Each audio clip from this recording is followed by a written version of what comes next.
คิดเลยคิดไปคนนั้นอีกคิดไปสักแอ่อีกคิดไปหาแอ่อีกได้มา3 ปีอันนั้นแรกเรื่องของท่าน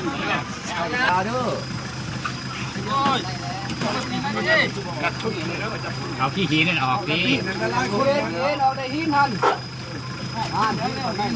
ไม่กะบอกเอาไม่เส้นดีๆเอามาดิบอก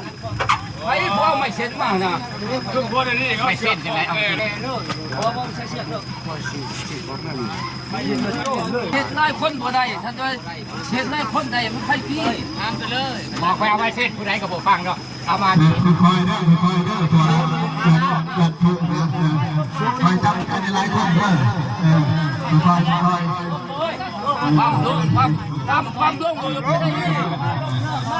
ความรุ่งน้ำมันจังได้จับได้คนความรุ่งเลยความรุ่งนะถึงมาก็ไม่มันจะจับได้คนความถึงเอาเพศตัวนี้เพศตัวยังเรื่อยๆผ่านความรุ่งเลยเอาไปอีก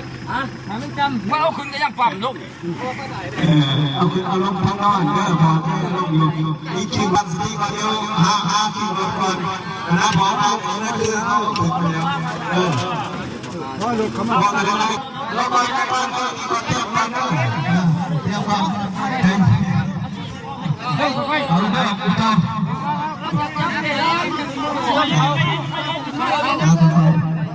นะเจ้าไม้เนี่ยเขาก็ตายฮั่นบ้านนะรับได้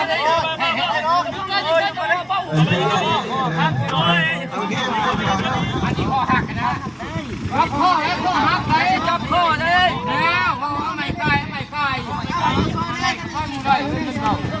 เรื่องนั้นต้องเขากันเชิญกันเลยนะเขาไปหาบ้างก็ทำงานก็คุยกันบ้าง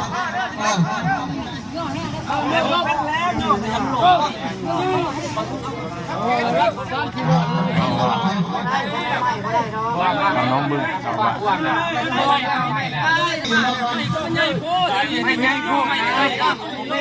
ไม่เช่นนั้นไม่ใช่พวกทั้งหลายเขาไม่ใช่แล้วเขาโยกบัวตัวแรมนะครับลูก